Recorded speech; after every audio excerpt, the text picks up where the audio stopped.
രാവിലെ കറിയൊക്കെ ഉണ്ടാക്കാൻ മടിയുള്ള ദിവസങ്ങളിൽ എളുപ്പത്തിൽ ഉണ്ടാക്കാൻ പറ്റിയ വളരെ ടേസ്റ്റിയായ കുട്ടികൾക്കും മുതിർന്നവർക്കും ഒക്കെ ഇഷ്ടപ്പെടുന്ന ഒരു പാൽപുട്ടിൻ്റെ റെസിപ്പി ഞാനിവിടെ ചെയ്യാൻ പോകുന്നത്. നമസ്കാരം, ഷിൽജി ബ്ലോഗ്സിലേക്ക് എല്ലാ കൂട്ടുകാർക്കും സ്വാഗതം. ഒരു കപ്പ് പുട്ടുപൊടിയാണ് ഇത്. 250 ml വരുന്ന കപ്പാണ്. അത് ഒരു പാത്രത്തിലേക്ക് ഇട്ടതിന് ശേഷം ആവശ്യത്തിന് ഉപ്പും പിന്നെ പച്ചവെള്ളവും ചേർത്ത് നന്നായിട്ടൊന്ന് കുതിരാൻ വെക്കണം.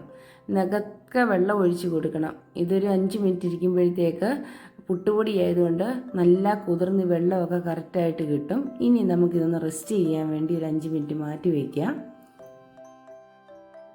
5 മിനിറ്റ് കഴിഞ്ഞപ്പോഴത്തേക്ക് പുട്ടുപൊടി നല്ല ഉതിർന്നു വന്നിട്ടുണ്ട്. ഇത് നല്ല ഒന്ന് ഇളക്കി മാറ്റിയെടുത്ത് വെക്കാം. അതിനുശേഷം ആവശ്യത്തിന് തേങ്ങ ചിരവിയെടുക്കാം. ഈ പാൽപുട്ട് ഉണ്ടാക്കുമ്പോൾ അരിപ്പൊടിയിലും ഉണ്ടാക്കാം. പുട്ടുപൊടിയിൽ ഉണ്ടാക്കുന്നതിൻ്റെ പകുതി വെള്ളമേ അരിപ്പൊടി എടുക്കുമ്പോഴത്തേക്ക് ചേർക്കാവുള്ളൂ. അതും ഒന്ന് വാട്ടി കുഴച്ചെടുത്തതിന് ശേഷം അരിപ്പൊടിയാണ് പൊടിച്ചെടുക്കണേ. എന്നാലേ ആ പുട്ട് പെർഫെക്റ്റ് ആയിട്ട് കിട്ടുകയുള്ളൂ. ഞാൻ അതേ കപ്പിൽ തന്നെ 1 കപ്പ് തേങ്ങ എടുത്തിട്ടുണ്ട്. ആ തേങ്ങ ഇതിലേക്ക് ചേർത്ത് കൊടുത്ത് ഒന്നുകൂടെ നല്ലോണം മിക്സ് ചെയ്ത് കൊടുക്കുന്നുണ്ട്. നമ്മുടെ ടേസ്റ്റി ആയിട്ടുള്ള പാൽപുട്ടിന് ഇനി ഞാൻ ചേർക്കുന്നത് ക്യാരറ്റ് ചെറുതായിട്ട് ഗ്രേറ്റ് ചെയ്തെടുത്തിട്ടുണ്ട്. പൊടിയായിട്ടല്ലേ അരിഞ്ഞെടുക്കണം കേട്ടോ.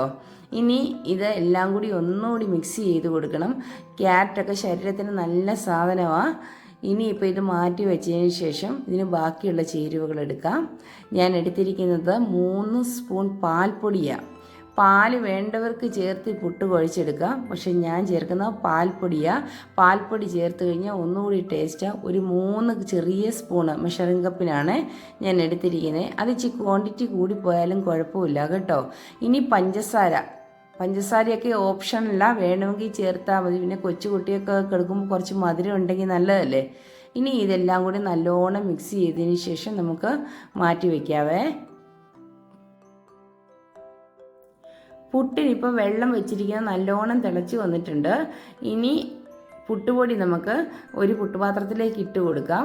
ആവശ്യത്തിന് തേങ്ങ ഇട്ട് കൊടുക്കണം. തേങ്ങ നമ്മൾ എത്ര ചേർത്താലും നല്ലതാണെന്ന് പറഞ്ഞല്ലോ. ഇടുന്തോറും ടേസ്റ്റ് കൂടുകയുള്ളൂ. വേണ്ടാത്തവർക്ക് ഇത് ഒഴിവാക്കാം കേട്ടോ. ഇപ്പോൾ കണ്ടോ, നനച്ച് വെച്ചിരിക്കുന്ന പുട്ടുപൊടി നല്ല സോഫ്റ്റായിട്ട് കിട്ടിയിട്ടുണ്ട്.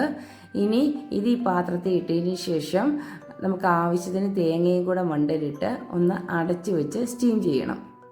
2 മിനിറ്റ് സ്റ്റീം ചെയ്തെടുക്കണം കേട്ടോ. അപ്പോഴത്തേക്ക് ഈ പൊടി നല്ല സോഫ്റ്റായിട്ട് കിട്ടും. ആ പാൽപുട്ടിൻ്റെ യഥാർത്ഥ ടേസ്റ്റും കിട്ടും.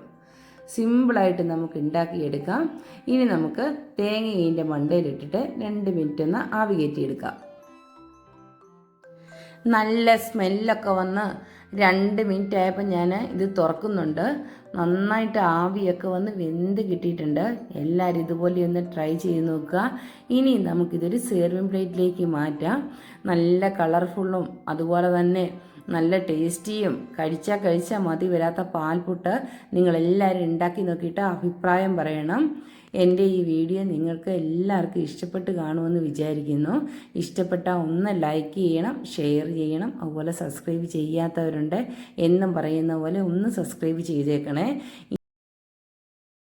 ഇനിയും നിങ്ങൾക്കെല്ലാം ഉപകാരപ്രദമായ വേറൊരു വീഡിയോയുമായിട്ട് ഞാൻ വരുന്നതായിരിക്കും. അതുവരെ okay, bye bye. Thanks for watching.